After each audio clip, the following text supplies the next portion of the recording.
Superman contre Hulk, c'est l'un des affrontements de super-héros les plus emblématiques, un combat Marvel contre Detective Comics par excellence. Aujourd'hui, nous allons tenter de clore ce débat définitivement. En prenant la version actuelle de Superman et la version actuelle de Hulk, alors, qui va tout gagner? Qui sera le dernier debout? Découvrons-le. Et je pense que l'endroit le plus juste pour commencer à analyser ce combat, c'est en regardant leurs forces. Lequel des deux est le plus fort? Pour commencer, Superman est évidemment incroyablement fort. Il n'a clairement aucun mal à déplacer et soulever des planètes. Il a déplacé la Terre plus de fois que je ne peux m'en souvenir. Il a ramené la Terre en orbite avec Green Lantern, alors que Starbreaker essayait d'utiliser son pouvoir pour déplacer la Terre dans le Soleil. Il a de nouveau déplacé la Terre, cette fois avec Wonder Woman et le limier martien. Il a déjà déplacé la Lune et accompli régulièrement des exploits à l'échelle planétaire. Il a même réussi à soulever tout le poids de la Terre pendant 5 jours d'affilée. Il a à peine transpiré et n'était même pas fatigué. C'est complètement fou, surtout que ce n'est même pas proche de sa répétition maximale. Et cela, c'est uniquement ce qui est scientifiquement quantifiable. Superman gère régulièrement l'extrême de l'extrême en matière de force. Par exemple, il a déjà soulevé un livre infini avec des pages infinies. Il a aidé à soulever le spectre, qui est aussi lourd que toute l'éternité. Il a tenu des trous noirs dans la paume de ses mains. Il a même déplacé un système solaire compressé. Il a brisé des lignes temporelles, franchi les limites de l'espace-temps lors de certains de ses combats. Il a même déclaré que des concepts comme le poids, ou même l'espace-temps, ont complètement perdu leur sens pour lui. Il a déjà séparé des réalités entières. Il a secoué toute la zone fantôme, un univers infini, sans limite et sans fin. Et il a même affirmé qu'il pouvait la détruire complètement. Et puis, il y a son combat contre le Forgeron du Monde. Donc, le Forgeron du Monde est un être de la 6e dimension, le frère du Moniteur et de l'Anti-Moniteur. Et tout son but était de créer des univers dans le but de façonner le multivers parfait. Et c'est le rôle de Superman de l'en empêcher. Et donc Superman commence à se baigner dans le soleil, d'abord avec un seul soleil, puis il traverse de plus en plus de soleils jusqu'à ce qu'il se sente plus rapide, plus fort et plus puissant que jamais auparavant. Se sentant plus que prêt à affronter le Forgeron du Monde, et il l'a vraiment affronté. Avec un seul super coup de poing, Superman n'a pas seulement vaincu le Forgeron du Monde et laissé un trou de la taille d'un continent sur la planète, mais il a aussi fissuré et endommagé la 6e dimension et détruit le chef-d'œuvre du Forgeron du Monde, anéantissant tout un multivers vide qui était stocké dans ce marteau. Mais d'un autre côté, il est vraiment difficile de dire que quelqu'un est définitivement plus fort que Hulk. Parce que s'il y a une chose que Hulk est, Hulk est fort. Tellement fort, en fait, qu'il y a eu plusieurs moments où Hulk s'est battu contre un autre gars. Et à chaque fois, il a secoué le monde entier avec ses coups de poing, le monde entier, provoquant des tremblements de terre partout sur la planète. Il y a eu d'autres moments où Hulk détruit tranquillement des planètes entières, génère assez de puissance pour repousser une menace capable de détruire une planète, ou est assez fort pour supporter le poids d'une étoile entière.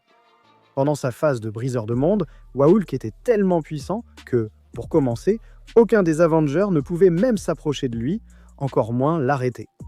Et deuxièmement, il était tellement puissant qu'il menaçait de raser Manhattan et de détruire toute la côte Est à chacun de ses pas. Une autre fois, lorsqu'il était sur Sakaar, la planète menaçait de se briser, de se fendre littéralement en deux. Alors Hulk a simplement décidé de sauter là-bas, de plonger jusqu'au centre de la planète, et il a maintenu la planète entière ensemble. Et puis une autre fois, alors que Hulk était de retour dans sa phase de briseur de monde, il se trouvait dans une toute autre dimension et se battait contre Red She-Hulk. Et ils étaient en train de s'affronter. À tel point que Hulk a littéralement détruit la planète sur laquelle il se trouvait, ainsi que certaines lunes environnantes, rien qu'avec l'onde de choc de son attaque. Donc littéralement un briseur de monde. Et Hulk devient de plus en plus fort, il a même surpassé les Célestes. Il a échangé des coups avec Onslaught et a détruit sa forme physique. Et Onslaught avait absorbé les pouvoirs de Franklin Richards.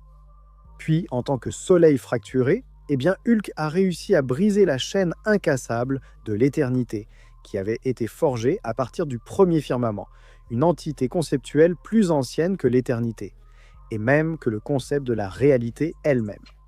Hulk a brisé cette chaîne uniquement grâce à sa force brute. S'il y a bien une chose pour laquelle le grand gars est connu, c'est à sa force, et il en a énormément. Il est vraiment difficile de dire qu'un héros est plus fort que Superman, parce que Superman est essentiellement aussi fort qu'il en a besoin ou que l'intrigue l'exige. Mais s'il y a un héros qui est réellement plus fort, eh bien c'est Hulk. Hulk a clairement le potentiel d'être ce gars-là. Alors qu'en est-il de la durabilité ? Eh bien Superman est aussi incroyablement, ridiculement résistant. Je veux dire, il y a une raison pour laquelle on l'appelle l'homme d'acier. Par exemple, as-tu déjà entendu parler de la fois où Hawkman a frappé Superman avec la griffe d'Horus, qui, selon Hawkman, tire ses pouvoirs du noyau magnétique de la Terre, ce qui signifie qu'il frappait essentiellement Superman avec la planète elle-même. Même si Superman semblait KO, il faisait en fait semblant. J'imagine que Superman fait juste semblant d'être KO. Il était aussi là lors de la collision de deux planètes, l'Apocalypse et le Genesis respectivement. C'est important parce que ces deux planètes sont en réalité bien plus grandes que la Terre. Elles n'en ont peut-être pas l'air, mais c'est le cas. Alors, tu sais comment Darkseid voyage partout grâce au Tube Boom, et souvent nos héros vont aussi sur Apocalypse grâce au Tube Boom. Eh bien, ces tubes ne servent pas seulement à te transporter d'un point à un point B. Ils ajustent aussi la taille et l'échelle. Si tu voyageais vers Apocalypse sans utiliser les tubes Boom, comme Supergirl l'a déjà fait, tu aurais en fait la taille relative d'un insecte comparé à tout le reste sur la planète. Donc oui, ces choses sont énormes et Superman y a survécu. Superman a des exploits de durabilité incroyablement absurdes à mentionner. Il a survécu à des attaques directes de Darkseid avec l'équation d'antivie. Il a survécu à l'impact de toute la magie du multivers, à l'intégralité de la force Véloce et à l'ensemble du spectre émotionnel, tout cela en même temps. Superman a même survécu après être entré à l'intérieur de la source elle-même, la source d'énergie ultime dans Detective Comics, qui a en fait créé l'intégralité de Detective Comics. Mais Hulk est tout aussi impressionnant que Superman en termes de durabilité et, disons-le, d'invulnérabilité, si on peut dire ça comme ça. Hulk peut encaisser d'innombrables coups de la part d'Hercule et peut supporter une quantité absurde d'attaques de la part de Thor. On a déjà vu qu'il peut se battre contre Sentry et parfois Hulk peut affronter plusieurs de ses gars en même temps sans tomber. Il est juste resté là, encaissant les attaques de Thor, et Hercule s'est déjà blessé la main en frappant Hulk. Hulk refuse tout simplement d'abandonner, et tous ces gars-là ont aussi une force de niveau planétaire. Probablement bien plus que ça si on est honnête. Et ce n'est pas comme si Hulk était limité à ça non plus. Il a absorbé une énergie magique censée être 100 fois plus puissante que le plus fort coup de poing d'Hercule. Il a résisté à des attaques énergétiques capables de détruire des planètes. Si jamais quelque chose parvient à le blesser, Hulk peut presque immédiatement s'en remettre, en un instant. C'est à tel point qu'une version future de Hulk Maestro a laissé entendre qu'il pourrait guérir et revenir à la vie même s'il était littéralement réduit en fine poudre. Et en tant que Hulk immortel, Hulk est littéralement cela, immortel. Même si vous parvenez à le tuer, ce qui est presque impossible, son facteur de guérison est l'un des meilleurs dans les comics. Hulk reviendra tout simplement de la mort elle-même. Il est littéralement impossible à tuer. Pendant Banner Revoir, Hulk a encaissé les coups de l'Iron Man dans son armure célestiale Hulkbuster, des coups comparés à 100 000 étoiles en explosion, où Iron Man détruisait des planètes et brisait une armure céleste comme effet secondaire de l'attaque. Et Hulk reste debout. Il peut poursuivre même avec des membres arrachés et guérit instantanément même après avoir été totalement vaporisé. Il peut se battre sans ses bras ou avec des trous béants dans son ventre. Hulk est quasiment inarrêtable, mais une chose est certaine. Superman est plus rapide. Superman est bien plus rapide que Hulk. D'abord, Superman peut aisément dépasser la vitesse de la lumière, c'est sûr. Je veux dire, il a déjà volé du centre de l'univers jusqu'à la Terre en seulement 60 jours, un voyage qui prendrait à la lumière elle-même des milliers et des milliers, probablement même des centaines de milliers d'années. Je veux dire, on ne sait même pas où se trouve réellement le centre de l'univers, mais rien que pour atteindre le centre de la galaxie de la Voie lactée, il faudrait parcourir environ 26 000 années-lumière. On ne peut même pas imaginer à quel point l'espace est vaste, à quelle distance se trouve le centre de l'univers, combien de temps il faudrait à la lumière elle-même pour y parvenir, et puis Superman le fait en 60 jours. On ne réalise pas à quel point c'est impressionnant. Il peut aussi réagir aussi vite en combat. Je veux dire, même en dehors de choses comme frapper Doomsday littéralement des milliers de fois en une seconde, il est capable de percevoir et de bouger en microsecondes et en nanosecondes. Superman est vraiment rapide. Et c'est tout à fait dans le caractère de Superman de foudroyer ses adversaires, utilisant sa vitesse dans un combat pour les submerger complètement et porter des milliers de coups tout en esquivant tous ses adversaires. Clark l'a déjà fait assez souvent pour qu'on soit sûr qu'il le referait ici. C'est sa nature. Hulk a déjà réussi à tenir tête à des personnages vraiment rapides, mais ne vous y trompez pas, Superman est à des années-lumière du Hulk en termes de vitesse. Il y a quelques bons arguments pour expliquer pourquoi Superman est le meilleur et le plus puissant des deux ici. Parce que pour commencer, même s'ils sont au pire égaux en termes de force et de durabilité, Superman garde tout de même cet avantage de vitesse. Et c'est un avantage énorme que Superman peut et va certainement exploiter. Il a aussi le pouvoir de voler, un autre avantage sur Hulk ici.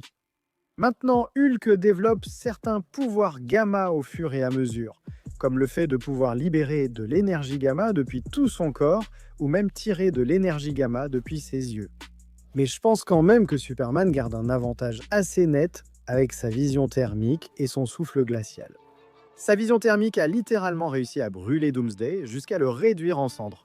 Elle a déjà rivalisé avec la puissance d'une étoile et son souffle glacial est à peu près aussi puissant également. Maintenant, puisque j'ai précisé qu'il s'agit du Hulk actuel contre le Superman actuel, il est juste de parler de la puissance actuelle de Hulk, car il a récemment bénéficié d'importantes améliorations de puissance. Je ne pense pas qu'il soit vraiment juste d'inclure le Hulk briseur de Mondes, parce que ce n'est pas vraiment Hulk, mais plutôt celui d'en bas qui possédait le corps de Hulk à ce moment-là. Ce n'est pas une vraie représentation des pouvoirs de Hulk. Mais malgré tout, Will Hulk est maintenant assez fort pour briser la chaîne incassable de l'éternité qui a été forgée à partir du premier firmament. Il a été capable de tenir tête à Odin IV, le père de tous, Thor, et de le combattre jusqu'à un match nul. Pour la première fois depuis longtemps, Will Hulk a pu battre Thanos de façon définitive dans un combat à main tue. Grâce à sa connexion à la porte verte, alors que Hulk possède un facteur de guérison complètement fou et brisé, il est littéralement impossible à tuer. Mais voilà le truc. Autant Hulk a reçu de nouveaux pouvoirs récemment, autant Superman aussi. Il a été répété à plusieurs reprises qu'il est plus fort que jamais auparavant, au point que des concepts comme le poids et l'espace-temps ont complètement perdu leur sens pour lui. Il a mis KO des êtres universels et multiversels d'un seul coup. Il a dit à plusieurs reprises auparavant qu'il pouvait en slasher et détruire un nombre illimité d'univers. Il a vaincu le roi des enfers Doomsday d'un seul coup de poing. Il est si rapide qu'il peut pratiquement se téléporter instantanément de n'importe où et il est fortement sous-entendu qu'il est littéralement mortel.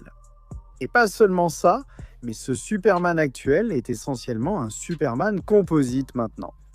Et comme le Superman principal est maintenant le Nexus du métavers, il surpasse canoniquement pratiquement tous les Superman auxquels vous pouvez penser. Superman est essentiellement le centre de toute la réalité en ce moment, et aussi le Superman le plus puissant du multivers. Hulk pourra toujours tenir tête à Superman. Mais en même temps, Superman devrait toujours être capable de battre Hulk et d'être le dernier debout. Et même dans leur version actuelle, je ne vois pas les choses se passer autrement. Superman gagne.